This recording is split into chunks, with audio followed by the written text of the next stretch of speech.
नमस्कार दोस्तों, बहुत बहुत स्वागत है आप सभी का हमारी 2 मिनट स्टोरी में। दोस्तों, आप सब कैसे हैं? आज मैं आप सबके लिए बहुत ही प्यारी कहानी लेके आई हूँ। रोचक कहानी है और हर घर की कहानी है। आप लोग पूरी कहानी सुनिएगा, बताइए कहानी कैसी। आइए सुनते हैं आज की कहानी। शाम का वक्त था, घर में हल्की हलचल थी। माँ किचन में चाय बना रही थी, पिता आंगन में बैठे पुराने अखबार का पोस्ट पलट रहे थे।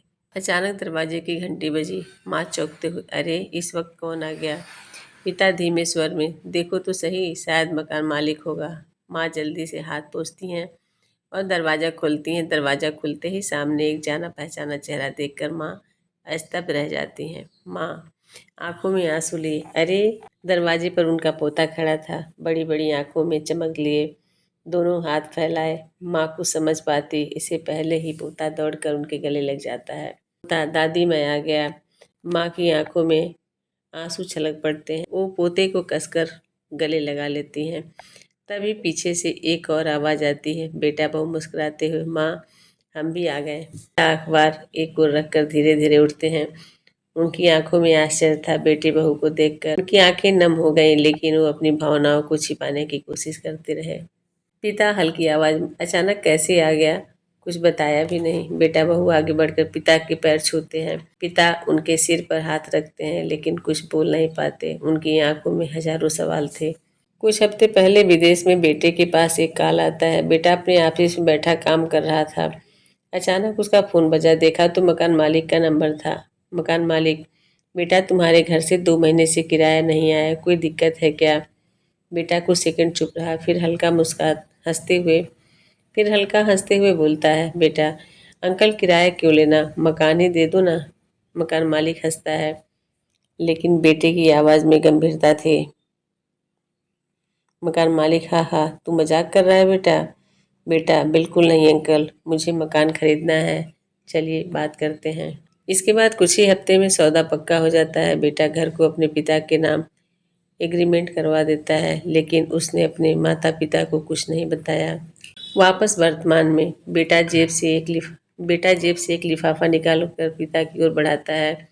बेटा पापा इसे देखिए। पिता संदेह से लिफाफा खोलते हैं। जैसे ही उन्होंने कागज पर नजर डाली, उनकी आंखें बड़ी हो गईं, हाथ हल्के से कांपने लगे।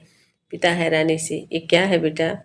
बेटा मुस्कुराते हुए, अब आपको किराया नहीं देना पड़ेगा, ये घर अब आपका है पापा। मैंने इस घर को खरीद लिया है आपके नाम पर। पापा मैंने घर छोड़ा था, आपको नहीं। पिता कुछ नहीं बोल पाते, उनका गला भर आता है। वो बेटे को देख रहे थे, जिन्हें उन्होंने हमेशा मजबूत बनाना चाहा था। आज वही बेटा उनके लिए वो कर गया जो उन्होंने कभी सपने में भी नहीं सोचा था। पिता की आंखों में आंसू छलक आते हैं, लेकिन वो जल्दी से चेहरा दूसरी तरफ कर लेते हैं। बेटा आगे बढ़कर पिता के गले लग जाते हैं। पिता आवाज़ भारी करते हुए, पागल है तू, ये सब करने की क्या जरूरत थी? बेटा गले लगाकर, पापा आप हमेशा कहते थे कि इस घर को छोड़कर मैं कैसे जाऊंगा। यहाँ आसपास के लोगों से इतना जुड़ाव हो गया है। इस घर में तुम्हारी बचपन की यादें हैं, तुम्हारी माँ के साथ बिताए वह खुशनुमा पल हैं। तो पापा आपकी इस यादों का घरौंदा हमेशा आपके पास रहेगा ना। माँ ने बेटे बहू के सिर पर हाथ फेरा और पोते को फिर से गले से लगा लिया। माँ आंखों में आंसू लिए, बेटा तू कहता था कि विदेश में खुश है, लेकिन सच कहूँ तू वहाँ हमारे बिना खुश नहीं था ना। बेटा गहरी सांस भरते हुए, नहीं माँ, सच्ची खुशी तो आज महसूस हो रही है घर लौटकर। पिता बेटे की पीठ थपथपाते हुए, घर में खुशबू और भी गहरी हो गई थी। माँ के हाथों के खाने की, बेटे के प्यार की और एक सुकून भरे भविष्य की। अब ये सिर्फ एक किराए का मकान नहीं था, ये एक बेटे की ममता से खरीदा गया घर था। दोस्तों, अगर आपको मेरी कहानी अच्छी लगे तो आप लोग लाइक शेयर और कमेंट ज़रूर कीजिएगा।